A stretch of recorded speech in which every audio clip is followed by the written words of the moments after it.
This is Garis, Masculist, MGTOW flyers. That is 2 3-page essays on the themes of masculism and MGTOW, written by and read aloud by Prof. Dr. Hugo de Garis. This is flyer number 672, entitled A 2,000-Word Introduction to Masculism. Description. Recently, I got the opportunity to give a 20-minute talk both on Cosmism, in brackets, the ideology in favour of building Artilects, that's artificial intellects, that is, godlike, massively intelligent machines that might decide to wipe out humanity, and on Masculism. The audience were members of a salon like the Melbourne Circle, founded by Chinese-Australian Peter Lim, who then asked me to write a 2,000-word introduction to masculism for his TMC's publication. This flyer is that introduction that I may later use as a media introduction piece to masculism, trying to get the mainstream media to take up masculist ideas and spread them to the masses. Now the flyer itself. A 2,000-word introduction to masculism by Prof. Dr. Hugo de Garis. Email profhugodegaris@yahoo.com. Website profhugodegaris.wordpress.com. Peter Lim, founder of the Melbourne Circle, in brackets, similar to a Parisian salon during the French Enlightenment, close brackets, invited me to write a 2,000-word introduction to masculism for his publication. In capital letters, Masculism. The word masculism is the obvious male equivalent of the word feminism, so masculism is men's lib. That is, an ideology pushing for the liberation of men from the oppressions and legal discriminations of the traditional male role of being the sole breadwinner of the nuclear family. The core idea of masculism is that it is a rebellion by men against being man's slaves to women, working for women for decades of men's lives. Masculists claim that it was men who liberated women from household drudgery by giving women science-based medicine so that women today have a life expectancy of 85 years. It was men who gave women the contraceptive pill, household gadgets, higher education, so that modern women choose to have only 0, 1 or 2 children in most cases, so women have a career window of half a century. So masculists are now standing up, pointing the finger at women, saying, quote, "Now that you women can work, you must work. Anything else is man's slavery, and man's slavery will get you killed, in brackets, slowly, by masculisted men totally ignoring you, not even pumping and dumping you, forcing you to rot on the shelf, dying slow, miserable deaths."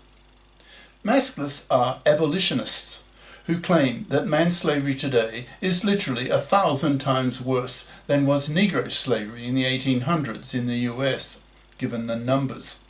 There were several million Negro slaves in the US during the slave period, and there are several billion man-slaves in the world today. Masculists put enormous moral pressure on women to FIP up, that is, to become financially independent persons, by bothering to get career-competent educations at high school and college so that they can be FIPs as adults and not expect fluffy style, in brackets, fluffy equals traditional woman who expects to live off the money and labour of a man, close brackets, thus manslaving him for decades of his life. Masculist theorists are very conscious that the fipping of women, the creation of a FIP society, will solve most of men's gender issues. Masculists claim that women oppress men far worse than vice versa, since many of women's gender crimes against men are horrible and last decades, making them a lot more serious than the rather mild ways that men oppress women. Masculists talk about the big 3. That is, the worst 3 ways that women oppress men, namely women's manslavery, women's divorce rape, and women's forced fathering. A woman who does not fip up and lives off a man's money and labour manslaves him, the worst of all gender crimes in either direction, as seen by the Masculists. The feminists took over the divorce courts in the 70s and made divorce so toxic for men that in many Western countries now 2/3 of young men refuse to marry and reject paternity, making these feminist divorce court lawyers and judges indirect genociders, since the rejection of paternity by young men has crashed the birth rate, which if continued will wipe out whole populations. 1 father in 4 is butchered in the feminist-dominated divorce court system, which sees men as cash machines put on this earth to pay for women to have babies. In many Western countries, he will lose custody of his kids with a 90% probability. He will lose his house to his ex-wife so that she can raise her kids in it. He will lose half his wealth and stuff to her. He will make payments to his children, whom he will barely be allowed to see maybe 2 weekends a month. If his ex-wife is a real fluffy, he may be forced to pay her alimony for the rest of his life, with no legal nor moral obligation on her to fip up. Thus she remains a parasite of his money after the divorce, the way she did before the divorce. This massive gender injustice committed against 1 father in 4 is referred to by the manosphere, in brackets, that is, men on the internet who talk about men's lib, that is, Masculists and MGTOWs, that's MGTOW, that is, men going their own way, equals men who reject marriage and paternity and spend their money on themselves, double close brackets, as divorce rape. Women have the MARA, that's maternity rejection right, aka abortion right, that is the legislated right to reject an unwanted pregnancy that could ruin a woman's life. But men don't have the PARA, paternity rejection right. So millions of women force men into unwanted paternity by pill lying, paternity fraud, etc. Pill lying is when a woman who wants to get pregnant, in brackets, especially in her 30s, when her biological clock is ticking hard, close brackets, lies to her man that she's taking the pill, but isn't, gets pregnant, then slams a paternity suit onto him to pay for the kid, thus manslaving him for 2 decades. Paternity fraud is when a woman who wants to get pregnant, paternity fraud is when a woman lies to her man that the kid growing in her is his, when she knows it's not. Masks see paternity fraud, which may occur in as many as 10% of all pregnancies, as a worse gender crime than rape, that should put a paternity fraudster woman in jail for 15 years. A rapist usually gets a 10-year sentence. Masculinist theorists see all 3 of these major gender crimes by women against men largely evaporating if we lived in a FIP society, that is, one in which both sexes, especially young girls, are socialised by their parents and educated by their teachers and professors to be FIPs, so that man's slavery dies away. The divorce courts can be based on the principle of financial independence of both divorcing parties, that is, the father and the mother are both considered to be FIPs, so that custody of children is given jointly to both parents by default. Alimony is thrown out, and there is no halving of wealth nor stuff. The horrible gender crime of forced fathering by women would disappear with the legislation of the PARA. If the man rejects paternity, he fills in a government PARA form, so that if the woman, the mother, takes the pregnancy to term rather than aborting, then legally she takes full responsibility for the cost of the kid. If she is a FIP, she can afford it. The Masculists also want the legislation of the OPTAB, OPTAB, that's obligatory paternity testing at birth, for all births, to block women's awful paternity fraud. To achieve all this, that is the FIPPing of women, the men-fairing of the gender laws, the bi-consciousing of society, in brackets, bi-conscious equals having had both one's feminist and one's masculinist consciousnesses raised, that is, having learned that gender oppression is very much a two-way street, and that women oppress men worse than vice versa, close brackets. The Masculists are pushing for the establishment of GECs in the parliaments. A GEC, that's GEC, is a Gender Equality Committee that consists half of female feminist politicians and half of male masculist politicians, so that the gender issues of both sexes are dealt with equally, in capital letters, which is far from being the case today, given the feminist monopoly of gender politics over the past 6 decades. Masculists are very conscious that monoconscious feminists tend to be rather, quote, feminazi bitchy towards men, because these women are angry at men, which is what feminism teaches them to be. That is, that gender oppression is a one-way street, that men are the oppressors and women are the oppressed. Feminism teaches women nothing, in capital letters, about how women oppress men. In that sense, feminism is a deeply misandrist, gynocentric ideology.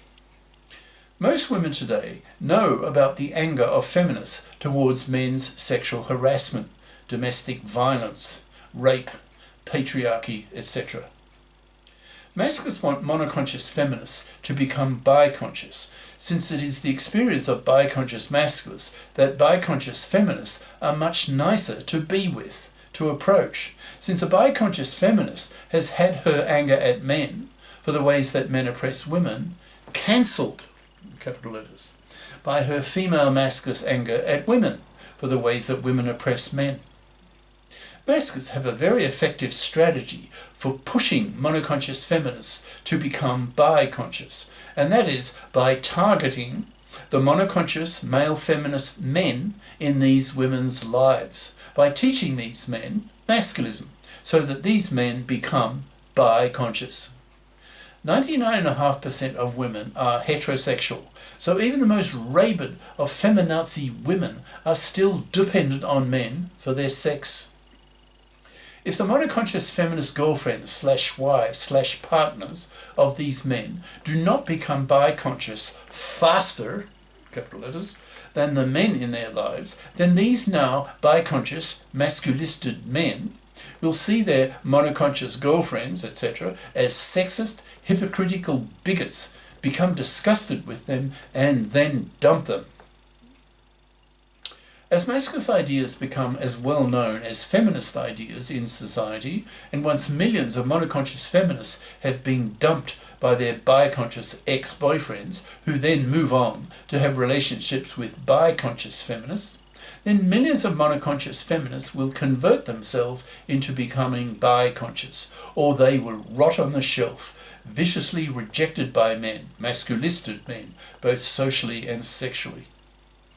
Masculists have a label for monoconscious feminists who refuse to accept the idea that gender oppression is very much a two-way street, and that women oppress men worse.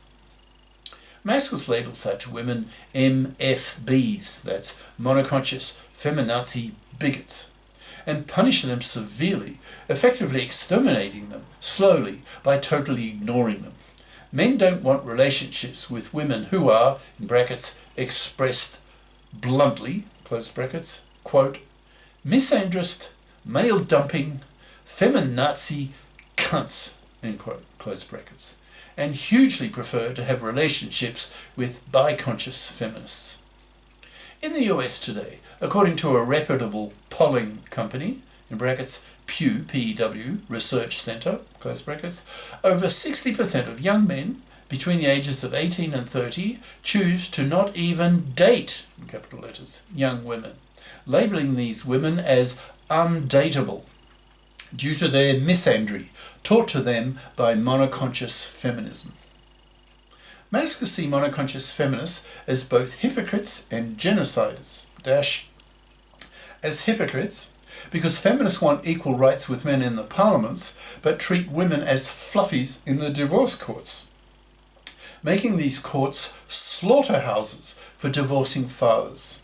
And as genociders, since fluffy feminists, brackets, equals feminists who have traditional fluffy expectations of men, close brackets, have indirectly caused a catastrophic drop in the birth rate by making divorce so toxic for men that they have persuaded 2/3 of young men in many Western countries to reject marriage and paternity, thus wiping out whole populations. Masculists tell young women that the root cause of their babylessness, as boyfriend after boyfriend refuses to give them their sperm, is the toxicity of the divorce courts as controlled by the feminists, thus causing these young women to hate the fluffy feminist divorce court lawyers and judges as much as men do. With both sexes learning to hate monoconscious feminism, we can expect to see the rise of bi-conscious feminism amongst women, and the masculisting of most men, so that both sexes can be liberated from the oppressions perpetrated on them by the other sex due to the limitations of the two traditional gender roles of mother-child raiser and father-breadwinner. Masculists expect women to fib up, to grow up, to become financially responsible adults. There is a long way to go in this direction, since the manosphere estimates that today only about a quarter of women are true FIPs, so that most women are still fluffies, choosing to study fluffy crap majors at college, making them fluffy crappers who expect to manslave men as adults. But if women are expected by masculists to be FIPs all their lives, who raises the children, you may ask? Masculists propose to women the MCT, that's Mother Career Timeline, so that women can be both FIPs and be mothers. For an upper middle class woman capable of getting a master's degree in a career competent major that the economy values and pays well for, her MCT could be as follows. She gets her master's at 23, then works in her chosen career competent profession for 5 years,